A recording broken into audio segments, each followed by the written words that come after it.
Vamos agora aos fatos do esporte, nada de fake, hein, Ferreira? Bom dia.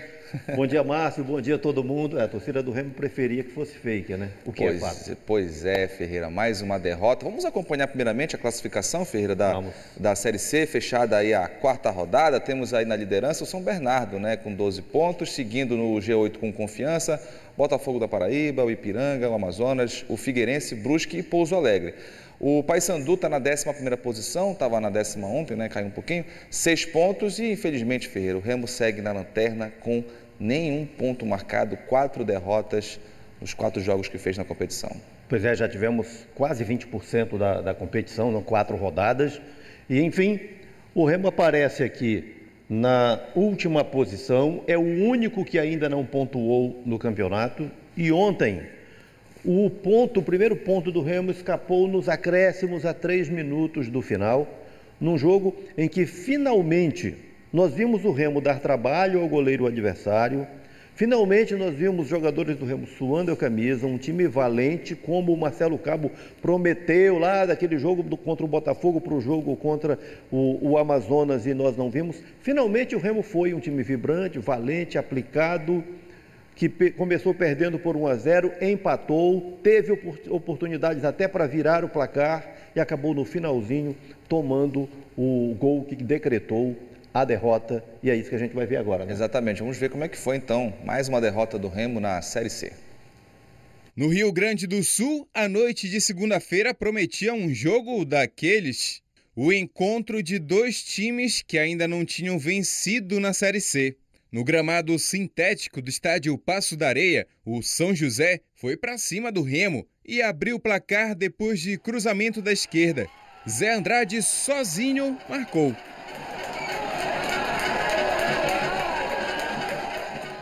O time azulino, que vinha de 4 derrotas seguidas, foi em busca do empate. Leonan cruzou e Pedro Vitor finalizou. O goleiro Fábio Rampe salvou Zequinha. Em novo ataque do São José, Tailon finalizou e Vinícius defendeu.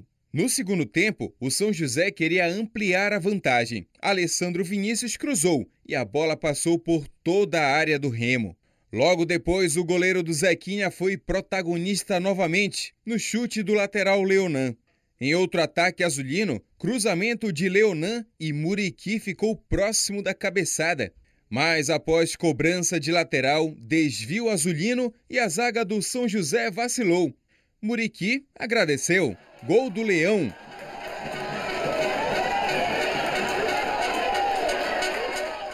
Mas Tailon, em jogada individual pela esquerda do ataque, levou um perigo danado para o Remo. A defesa de Vinícius evitou o segundo do time da casa. Na reta final, Rondinelli recebeu a bola e mandou por cima do gol neste chute. Nos acréscimos, no contra-ataque em velocidade, Tailon chutou e Vinícius defendeu, mas deu a sobra para Thiago Santos fazer o gol do Zequinha. O zagueiro Diego Ivo foi ao ataque no último minuto e por pouco não empatou. Mas os azulinos conheceram outra derrota na Série C. São José 2, Remo 1. A gente talvez tenha demorado muito a adaptar a circunstância do campo, da grama sintética. E aí a gente não fez uma metade do primeiro tempo bom. E aí acabamos tomando o gol de uma bola que a gente já tinha falado, 2 grandes preocupações que a gente tinha, que eram as finalizações de média distância e os cruzamentos. Aí tomamos o gol. Eu acho que no segundo tempo a gente fez uma boa partida. Eu tenho certeza que se fosse num gramado natural, a gente talvez poderia ter saído com a vitória pela adaptação ao jogo, né? Mas, infelizmente, a gente não consegue sair com a vitória. A gente tinha um empate até o acréscimo, que pela circunstância não seria um ponto ruim nesse momento. Mas, infelizmente, saímos para a derrota. Eu acho que, na minha opinião, foi uma derrota injusta. O Remo segue na lanterna da competição. O time volta de Porto Alegre com a 4ª derrota em 4 rodadas na Série C.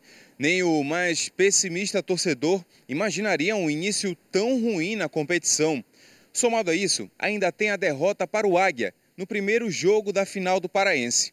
Aliás, esse vai ser o próximo compromisso dos azulinos no reencontro com a torcida, sexta-feira. A gente, a partir de amanhã, precisa virar a chave para que a gente possa focar agora no que a gente tem pela frente, que é a final do Paraense, dentro de casa, diante do nosso torcedor.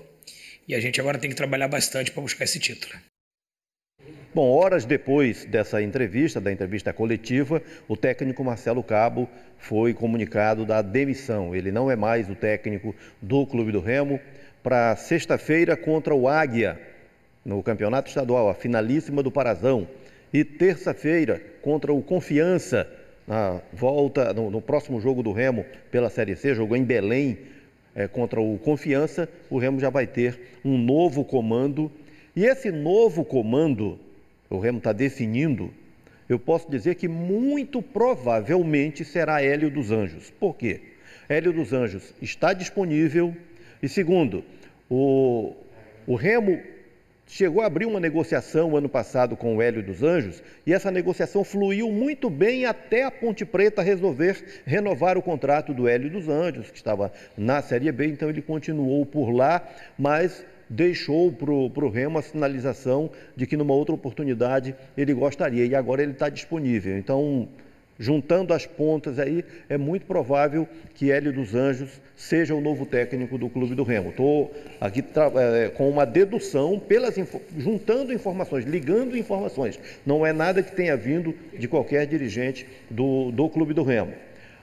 Ontem, nós vimos finalmente um Remo valente, um Remo determinado, um time suando a camisa e principalmente depois das substituições que o Marcelo Cabo fez, quando ele tirou o Lucas Mendes e colocou o Lucas Marques, que entrou muito bem no jogo, e com a saída do Pablo Roberto, a entrada do Soares. A saída do Pablo Roberto parece que acendeu mais ainda o time do Remo. E eu estou dizendo isso por uma observação. O Pablo Roberto, que é um jogador de um potencial admirável, depois que ele começou a ser monitorado por grandes clubes, ser muito badalado como um jogador visado pelo mercado, ele passou a ser exibicionista, jogar para ele, jogar para chamar a atenção. E isso, obviamente, mexe com os companheiros. Quando os companheiros estão correndo e observando que alguém está mais focado em si do que no próprio time. O jogo de ontem teve esse sinal aí, de que a saída do Pablo Roberto acendeu mais ainda, deu mais requerimento à equipe do Clube do Remo. Então o Remo vive essa ebulição toda, afinal de contas é a 5ª derrota consecutiva, a 4ª dentro da Série C, mais a derrota para o Águia no Campeonato Estadual, vivendo uma crise, buscando uma saída, tendo uma decisão de campeonato pela frente na próxima sexta-feira, buscando uma reação a qualquer custo na Série C. Está sobrando problema e o Remo está em busca de soluções. Pois é, e falando dessa final do Campeonato Paraense, Ferreira, pode ter mudança nesse jogo que define o campeão. Ontem o Departamento Jurídico do Águia entrou com mandado de um Superior Tribunal de Justiça Desportiva pedindo que a partida saia do Bainão e seja disputada no Mangueirão. Segundo o Clube Marabaense, o pedido busca garantir a presença e segurança da torcida visitante. Lembrando que o clube tem direito a 10% da carga total de ingressos da partida. O documento enviado ao STJD ainda leva em anexo as confusões registradas no estádio Bainão. Portanto, está aí o Águia pedindo para que a final seja no Mangueirão, Ferreira. Imagino que o STJD deve ser uma decisão monocrática lá do presidente, ele vai fazer consulta principalmente à Federação Paraense, que é a gestora do campeonato, sobre quais as condições do estádio Bainão, ou talvez a polícia militar. E o Bainão tem recebido grandes jogos, mas o Águia tem o direito dele de questionar. Eu não vou aqui arriscar dizer que o Águia vai ter êxito ou não vai ter êxito. O fato é que o jogo está programado para o Bainão próxima sexta-feira. Bom, Ferreira, agora vamos falar do Paysandu que se reapresentou depois da 2ª vitória na Série C do Brasileiro. O Papão agora está focado no jogo de amanhã contra o Cametá, valendo o 3º lugar do Campeonato Paraense. Além disso, a partida também vai garantir uma equipe a vaga na Copa do Brasil do ano que vem. E quem falou sobre esse desafio no Parazão foi o atacante Mário Sérgio. Vamos acompanhar. Creio que a gente tem que ir com força total. Acho que, assim como os outros jogos, quarta-feira é um jogo importante, né? Vale vaga na Copa do Brasil do ano que vem. Então a gente tem que entrar com força total, foco total para conseguir o resultado positivo aí. E a tendência nossa é só evoluir a cada jogo, A cada treino, o Marquinhos vem implantando a metodologia de jogo aí, a gente vem comprando essa ideia. Então, como eu falei, a tendência é só evolução. Bom, para o técnico Marquinhos Santos, o novo momento do Paysandu, o alívio trazido pela vitória sobre o Manaus, uma renovação de ânimo, a primeira vitória do Paysandu sob o comando do Marquinhos Santos, isso tudo reforça muito o ânimo dos bicolores para essa partida decisiva contra o Cametá. É o jogo do acesso à Copa do Brasil. O Cametá, mesmo com as perdas que teve lá no final da sua campanha da fase, ali quando ele disputava o acesso com o Remo, a decisão do campeonato, então meio time acabou saindo para clubes que estão jogando a Série D do Campeonato Brasileiro, mas mesmo sensivelmente desfalcado, o Cametá foi muito valente no jogo do Parque do Bacurau e provou que tem condições nessa disputa com o Paysandu de conquistar a vaga. Está igual, depois de 1-1 lá em Cametá, a disputa está igual e vamos ter nesta quarta-feira então a definição de quem vai à Copa do Brasil de 2024, se o Paysandu ou o Cametá. Se há uma vantagem a ser considerada, é para o Paysandu o fato de jogar em casa, mas eu penso que a vitória sobre o Manaus, a influência no psicológico dos atletas do Paysandu, no nível de confiança dos atletas, isso sim pode fazer uma grande diferença. É isso. E agora, Ferreira, o que temos? Dedo estalou, chegou a hora dos times amadores. Vamos lá. O União, bicampeão do campeonato da Polícia Civil. Aí não falta segurança, Márcio. Pois é, não pode ter aquele delegado no jogo, né, Ferreira? Aquele que prende a bola, né? Mas como tem, sempre tem. Seguindo adiante, progresso da Vila Guajaraúna, Barcarena. Aí o rubro-negro de Barcarena. Galera de Barcarena sempre participando, né, Ferreira? Sempre, Barcarena. Instalou já, viu? Presente. Está lá de novo aqui para ver se muda. Mudou para o Manchester United Master. Está aí mais um rubro-negro, né? Exatamente. Manchester United. Avançando agora para o Polo Castelo Branco, do projeto Bom de Bola, Bom de Escola. Aqui você está vendo o Palmeiras ali. Esse projeto social tem uma parceria com o Palmeiras. Legal. E por isso o Palmeiras aparece. E a foto seguinte também é do projeto e dá uma abrangência maior. Vamos à foto seguinte. Instalei aqui. Vai mudar? Mudou. Está aí, olha. Isso é na Agrovila Castelo Branco, lá em Castanhal. Aí estão dois polos, Agrovila Castelo Branco e Agrovila 13 de Outubro, zona rural de Castanhal, onde o projeto já se instalou, o projeto liderado pelo Newton César e que é inclusivo, é muito promissor. Eu ouvi até um depoimento que diz bem o que significam esses projetos, sobre garotos que haviam abandonado a escola, não estavam mais comparecendo à escola, e como é uma condição para a atividade aqui estar matriculado, né? Estar matriculado, estar frequentando e tendo boas notas, então os garotos voltaram. Isso é um efeito muito positivo de projetos no futebol, projetos sociais do futebol. Esse é o Progresso Vila Guajaraúna Barcarena. Esse sim é o Progresso, porque nós tivemos um time com esse mesmo nome que não era. Depois eu vou checar, porque teve um equívoco ali. Esse sim é o Progresso da Vila Guajaraúna Barcarena. Enfim, Travessão Master Santa Isabel do Pará. Está aí o Travessão Master de Santa Isabel do Pará, que jogou contra os Masters da Tuna recentemente. União, bicampeão do campeonato da Polícia Civil. De novo, rolou aqui. Está aí o time da PM, da PC, né? Isso. Polícia Civil. Veteranos do Guajará, Cidade Nova, que tem o Hulk ali, Márcio, como mascote. Força é o que não falta aí. Maravilha. O Verdão. Os Alcoólatras FC São Miguel do Guamá. Depois do time do Hulk, vem o time dos Alcoólatras lá de São Miguel do Guamá. Clube do Remo Sessentão, Belém, esteve no fim de semana em Marituba com alguns ex-profissionais. Estou vendo ali o Luiz Carlos APU, estou vendo o Guilherme Sauser, Edil, enfim. Avançando agora para o Parma Master do Guamá. Está aí o Parma Master Verdão do Guamá. Santa Luzia, Copa Rural de Gurupá, para fechar o desfile dos amadores desta terça-feira aqui no bem. BTV. Daqui a pouco a gente vai corrigir aqueles dois, que teve algum equívoco, né? Teve repetição de nomes. No primeiro. Isso. E daqui a pouco tem o baú também, né, Ferreira? Daqui a pouco tem baú, e aí a gente vai falar, Márcio, de um personagem que foi campeão seguidamente, né, 2 anos seguidos, quebrando, digamos assim, uma sequência histórica do futebol do Pará. Vamos acompanhar. Segundo tempo do esporte, Carlos Ferreira, trazendo destaque aí para São José e Remo.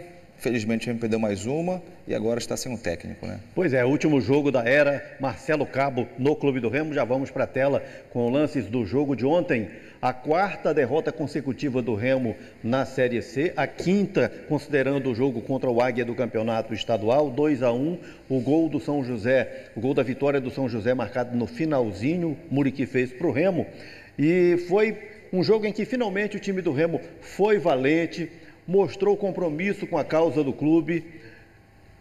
Tá certo, perdeu o jogo, mas pelo menos teve uma nova atitude, né? Aquela atitude tão prometida pelo Marcelo Cabo, que no entanto foi demitido horas depois da partida de ontem. Foi demitido na madrugada. O Remo está contratando o novo técnico e, por informações de bastidores que a gente está juntando aqui, não é uma declaração que venha do Remo, mas juntando informações, a dedução é que Hélio dos Anjos é o mais provável, porque ele é o preferido da direção do Clube do Remo. Ele quase fechou com o Remo ano passado, está disponível. O Remo seguramente no mínimo está tentando, né? E é possível que durante todo o dia de hoje o Remo anuncie esse novo técnico. O nome preferido dos azulinos e muito mais provável é Hélio dos Anjos. Seria um perfil ideal para o momento do Remo, Ferreira? Sem dúvida, porque é um técnico de comando amplo, ou seja, ele consegue ter uma liderança sobre todos que o cercam, inclusive a própria direção do Remo. O Remo tem a necessidade também de um técnico que bate na mesa, porque a gestão do futebol do Remo tem muito amadorismo e alguém precisa corrigir isso. Então, um técnico com o perfil do Hélio dos Anjos seria muito oportuno. O Remo busca também uma renovação de ânimo, afinal de contas, sexta-feira o time estará em campo contra o Águia, decidindo o campeonato estadual, o Águia jogando pelo empate. Semana de decisão, com a final na sexta-feira, e o Paysandu jogando amanhã contra o Cametá, disputando o 3º lugar, mas não só isso, né? Uma vaga na Copa do Brasil do ano que vem. Exatamente, é o jogo do acesso à Copa do Brasil. Acesso à Copa do Brasil significa uma cota inicial já bem significativa, né? Aqueles 900 mil, mais as cotas progressivas à medida que o time avança. Então a Copa do Brasil é uma competição que vale muito e a vaga vai ser decidida amanhã, Paysandu Cametá. Quem ganhar leva depois de 1-1 no jogo do Parque do Bacurau. É isso. É hora de recordar agora, Ferreira? Sim, vamos nessa. Vamos com o baú. Tempo.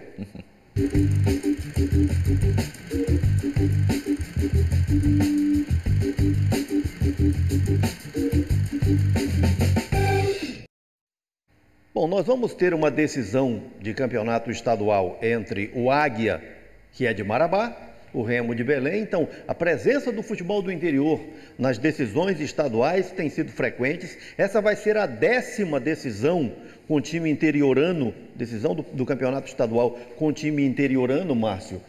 Isso de 2000 para cá. Então, olha o quanto isso é significativo. De 24 campeonatos, 10 com presença de time do interior, sendo que o Águia chega pela 3ª vez à decisão do campeonato estadual e ainda não foi campeão. Quem foi? O Independente de Tucuruí, em 2011, foi campeão. O Cametá, em 2012, foi campeão. E os dois times tinham o mesmo técnico. O personagem das 2 conquistas do interior no futebol paraense, Sinomar Naves, ele está conosco no Bom Dia Pará. Vou falar de 2 conquistas históricas para o futebol paraense. A primeira com o Independente de Tucuruí em 2011 com o título inédito. A segunda com o Cametá em 2012, onde nos deu a comprovação e a certeza de que uma equipe do interior pode sim ser campeã paraense. É importante ressaltar que ambas as conquistas aconteceram dentro do Mangueirão, contra Paysandu e contra Remo. E é importante destacar que os torcedores e a população das respectivas cidades tiveram uma importância muito grande nessa conquista. E a nossa ficha só foi cair realmente quando nós chegamos nessa cidade, onde a recepção dos torcedores foram extraordinária. E nós estamos agora prestes a presenciar uma decisão com as mesmas características, onde para o Remo é uma rotina e para o Águia de Marabá a possibilidade de vir fazer parte do clube de campeões do interior. Que seja uma grande decisão e que vença quem merecer. Aí o Senomar já fez o comentário dele com autoridade, afinal de contas, o futebol do Pará, o campeonato paraense que é centenário, só tem 2 títulos do interior e ele foi o técnico nessas 2 conquistas, né? Agora é o Mataus Sodré, paulista, Mataus Sodré, no comando do Águia, que tem esse desafio, essa busca contra um Remo, cujo técnico ainda é uma interrogação depois da demissão do Marcelo Cabo. Jogo decisivo, finalíssima, nesta sexta-feira. Vamos relembrar essas conquistas interioranas no futebol do Pará? 2011, pela primeira vez, um time do interior campeão. O Independente contra o Paysandu, depois do empate em 2-2 em Tucuruí, o jogo do Mangueirão, e o Independente, o Paysandu fez 1-0, mas o Independente virou para 3-1. Ferreira, fazer uma observação sobre o Independente nesse ano. Eu estive em Tucuruí, cobrindo o Independente naquela conquista do segundo turno. Naquela altura, né, o Parazão tinha 2 turnos, primeiro e segundo turno, e o Independente conseguiu vencer o Cametá no segundo turno em Tucuruí. Foi uma festa, né? A cidade de Tucuruí abraçou esse time e foi realmente algo maravilhoso. E depois conseguiu, na grande final, vencer o Paysandu, né? Pois é, 3-3 foi o placar do jogo no Mangueirão. O Paysandu empatou no finalzinho. Aí o jogo foi para decisão em pênaltis. Nos pênaltis está aí quem conseguiu converter. Foram 3 pênaltis convertidos pelo Independente, 2 perdidos. O Paysandu conseguiu perder mais. Olha, perdeu 1, 2 e perdeu o terceiro ainda com o Mendes. Aí deu nisso. Independente fazendo festa no Mangueirão. Agora, em 2012, foi o Cametá contra o Remo, também no Mangueirão. Vamos lá, vamos ver o que aconteceu. Depois de o Remo fazer 1-0 aí com o Juan Sousa, o Remo fez 2-0 com o Fábio Oliveira. A torcida do Remo já festejava a conquista. O Fábio Oliveira acabou sendo expulso no meio do jogo, aí ele tomou um cartão amarelo, depois tomou mais um. O Remo ficou com um homem a menos, o Cametá foi para cima, a Garrinchinha diminuiu e o Soares, em cobrança de falta, golaço, no finalzinho, botou na rede e garantiu a festa do Cametá, campeão paraense de 2012. Então é isso aí. Olha aí o Senomar, né, o técnico das 2 conquistas. Ele já havia sido campeão também pelo Paysandu, das 2 conquistas do interior, ele presente. E é isso que o Águia está em busca, né? Afinal, o Águia já viveu grandes glórias no futebol, mas ainda não tem o título estadual. Já teve 2 decisões, uma com o Remo e uma com o Paysandu, foi vice-campeão. Agora está na vantagem, joga pelo empate sexta-feira contra o Clube do Remo. Jogo marcado para o Baenão, mas o Águia mexendo os pauzinhos junto à Justiça Desportiva, tentando transferência para o Mangueirão. E vamos ficar acompanhando, saber se vai acontecer alguma decisão nesse sentido, né?